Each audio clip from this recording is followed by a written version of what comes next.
You know, when you said you wanted to really unpack JFK's life, using JFK, A Hidden Life by Robin Cross as our guide, well, I gotta say, I was hooked right away. I mean, the guy's practically American royalty, right? But you're looking for more than just the whole Camelot image in this book.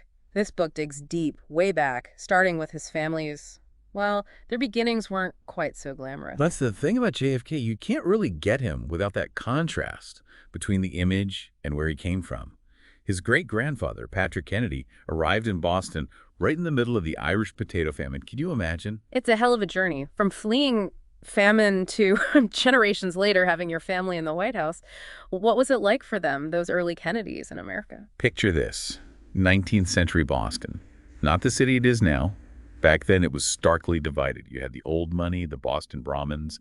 They held all the power. And these waves of Irish immigrants, desperate, poor, they saw them as a threat, a real threat. Yeah, I've heard about those Ninaha signs. No Irish need apply. Brutal. Brutal's putting it mildly.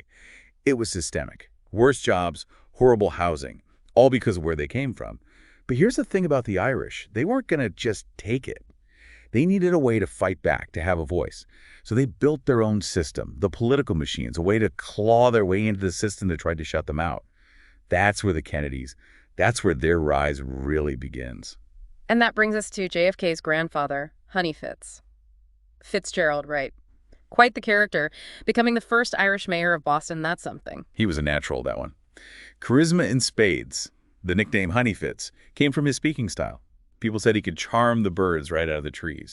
But even as mayor, the prejudice, it never really went away. The book mentions he took up horseback riding, trying to fit in with the elite. But for them, he was always going to be an outsider. Makes you think how much that stuck with the next generation, how much it drove JFK's own father, Joe Kennedy.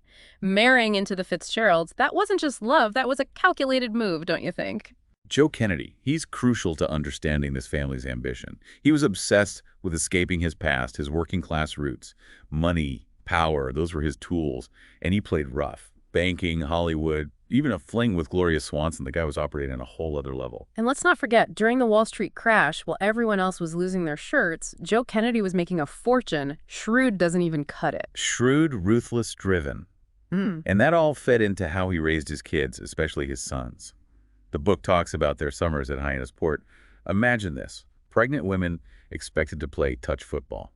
Oh, come on. Seriously, that's intense, to say the least. You can just feel the pressure cooker atmosphere JFK grew up in. And it wasn't all sunshine and football. Not even close. There's a dark side to this ambition, a really tragic side, and it's most evident in what happened to Rosemary Kennedy, JFK's sister. Yeah, that's where the picture-perfect Kennedy story starts to unravel a bit, doesn't it? What happened there? Rosemary had intellectual disabilities. Now, a loving family, they would have embraced her, supported her, right? But Joe Kennedy, he chose to have her lobotomized. Well, there's no other word for it. It was horrific. Heartbreaking. Really makes you think about the price of ambition, of maintaining that flawless facade, even back then. It's a dark truth, isn't it?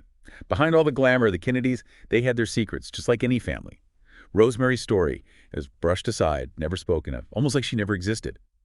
That need to control the story, to present a certain image to the world, it becomes even more interesting when we follow Joe Sr. to England, when he's ambassador.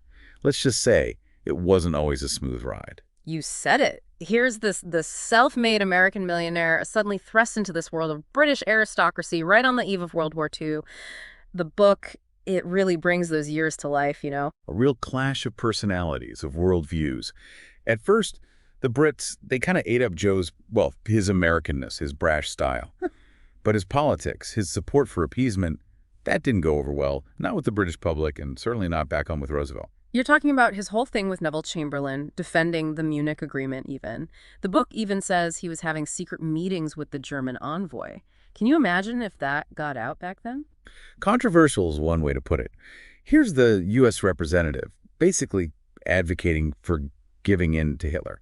But it's right here, this period, that you see a real split between Joe Sr. and the young JFK. Because JFK, he was forming his own views, influenced by what he was seeing firsthand in England. Right? Exactly. Different ideas, different perspectives were all swirling around him. He was drawn to guys like Churchill, who, embodied strength against the Nazis, and T.E. Lawrence, Lawrence of Arabia, the whole mystique of challenging power. Quite a change from his dad's appeasement talk. And this is when JFK writes his book, Why England Slept, looking at why Britain was so slow to respond to the Nazi threat. Leave it to Joe Kennedy to find a way to get involved, right? Oh, absolutely. Classic Joe Kennedy, always promoting, shaping his son's image. Rumor has it he bought thousands, literally thousands of copies of the book to boost sales. Mm. Talk about a stage dad, huh? 40,000 copies to be exact. Well, gotta admire the dedication. But Why England Slept, it wasn't just hype, it actually feeling good reception. Right? It did. And you can see glimmers of JFK's own political thinking starting to emerge. He talks about national unity, a shared purpose, ideas that would become, well, they'd become key to his speeches later on. Sadly, any plans Joe Sr. had for his sons, the war, it changed everything. Joe Jr., the golden son, killed in action. That's got to be a turning point for the family, for JFK especially. Devastating doesn't even cover it. One minute, Joe Jr. is the one destined for greatness. The next, he's gone. And Jack, always in his shadow now, he's thrust into the spotlight, carrying the weight of all those expectations, plus the survivor's guilt. Tough situation. And Joe Sr., ever the pragmatist, he doesn't waste a second. He starts planning Jack's political career, sets the stage for that congressional run. The book doesn't pull any punches about the tactics, does it? Let's just say, for Joe Sr., winning wasn't everything. It was the only thing. Backroom deals, favors. There were even whispers about, well, connections to certain figures. The guy was determined to see his son succeed no matter what. It makes you wonder how much of that rubbed off on JFK, that kind of ambition. Then, of course, there's Jacqueline Bouvier entering the picture. Yeah. Now she seems about as different from the Kennedy clan as you can get. On the surface, totally. Jackie, with her elegance, her family, their old money, she presented a very different image, a very different kind of power from the Kennedys. Reading the book, their marriage, it feels more like, well, a strategic partnership. You wonder how much was love, how much was about creating the ideal political image. It was definitely a merger of ambition, opportunity, and, let's be honest, a good understanding of how things played in the public eye. But this is also when JFK connects with someone who'd be essential to his voice, his message. I mean, Theodore Sorensen is speechwriter. Sorensen, the man behind the words. Makes you think, would those speeches be as iconic without him, you know? Impossible to say for sure, but Sorensen's impact, it's undeniable. He got JFK, his ideas, his way of thinking, and he translated it all into language that resonated, that stuck with people. He wasn't just a writer, he was a sounding board, someone JFK trusted. So here we have JFK, newly married to Jackie, finding his way in the Senate, working closely with Sorensen. The pieces are starting to fall into place, it seems. And with the 1960 election on the horizon, well, that's when things really heat up. It's a turning point for America, and for JFK, it's the ultimate test. Can his charm, his ambition, can it all hold up under the pressure cooker of a presidential election? And that brings us to 1960, the election that would make or break JFK. You wanted the inside story, and let me tell you, this is where the book reads like a political thriller. No kidding. Yeah. You've got JFK, this young senator, going up against Nixon, the seasoned politician, and he had his work cut out for him, that's for sure. His age, for one, and then the whispers about his family's money, those connections. And of course, the elephant in the room, his religion. Huge issue back then. America had never elected a Catholic president, not once. So how does JFK handle it? Head on. The book, it talks about this key moment during the West Virginia primary. He gives a whole speech addressing the whole separation of church and state thing. Risky move, but it paid off. Voters connected with it. It's like he was saying, look, judge me on what I'll do, not where I pray. Bold move, definitely. But was the campaign all, totally by the book? The book kind of hints at some, well, shady dealings going on, even rumors about mafia money being involved. Well, there were definitely stories going around, especially from Humphrey, his opponent, about where the Kennedys got their campaign cash. Yeah. Names got thrown around, people connected to, well, organized crime, let's say. To this day, it's still debated. Makes you wonder.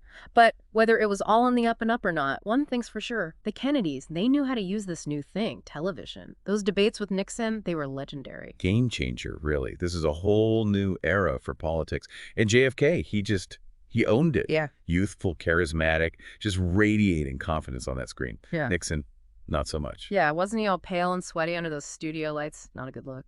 But, image aside, JFK had that slogan, let's get this country moving again. People connected with that. The optimism, the idea of change. Yeah. Pure brilliance. It captured the national mood perfectly. And of course, we know how it ends. JFK wins, and just like that, it's the Camelot era. But we're not done yet. So JFK's in the Oval Office. What kind of president was he? The book, It paints him as incredibly hands-on, almost restless in a way. Oh, he was a different breed from Eisenhower, that's for sure. Full of energy, completely engaged, down in the weeds on policy details. He surrounded himself with these brilliant minds, his own brain trust. Right. McNamara, Bundy, Rusk, the best and the brightest, like they called him, they really believed that intellect, that pure analysis, could solve anything. Problem is, the real world, it doesn't always work that way. And there's no better example of that than the Bay of Pigs. What a disaster. Even reading about it now, the behind-the-scenes stuff, it's fascinating, tragic even.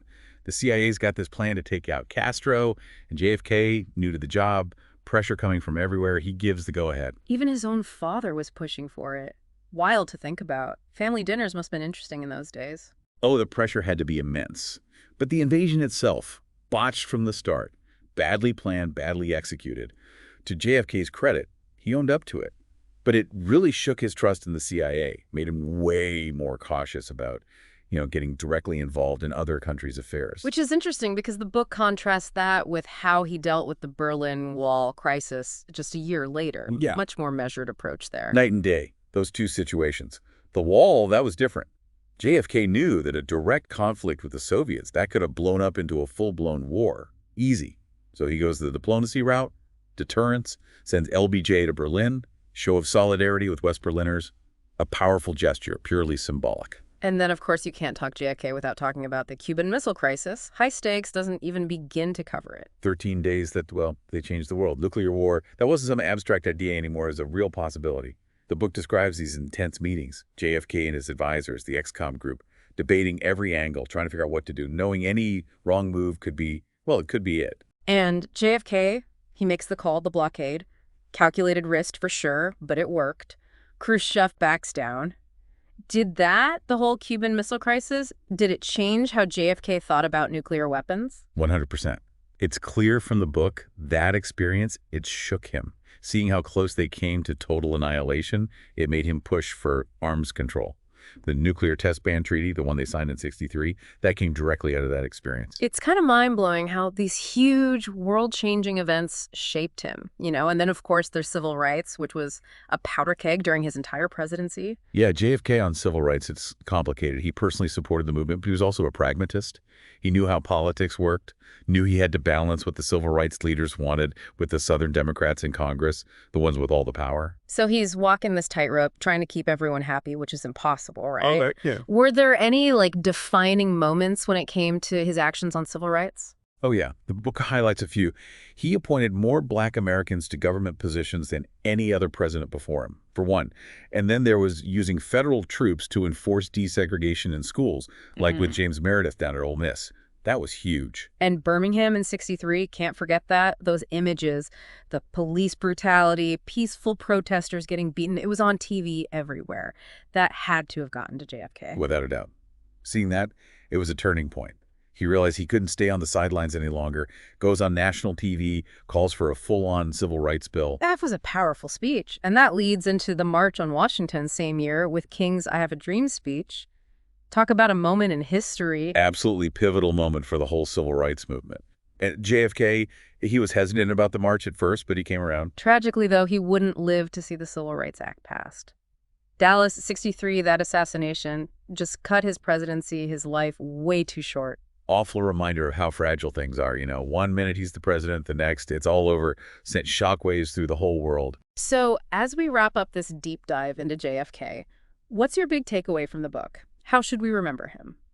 This book, it really shows JFK for who he was, flaws and all. Ambitious, contradictory, shaped by his family, always trying to prove himself, but also capable of real empathy and political courage. He wasn't perfect, but he wasn't a monster either. He was a leader facing impossible odds, and he left his mark on the world. It's easy to forget that, we put these historical figures on pedestals, but they were real people. This book reminds us of that, challenges us to see the nuances, the complexities. He was a product of his time, but he also helped shape the future, and we're still living with that legacy today. Couldn't have said it better myself. So if you're listening to this and you're interested in JFK, don't stop here. Keep digging, keep asking questions. Don't be afraid of the messy stuff. That's where the real story is, the human story. That's all the time we have for today's deep dive, but the conversation doesn't have to end here. We always love hearing from you, our listeners, so hit us up on our socials. Let us know your thoughts, what resonated with you, what you'd like to explore further. Until next time, keep those requests coming and keep exploring the past. Love what you're hearing? Hit that subscribe button, drop a like, and share it with others. Your support fuels the journey for more awesome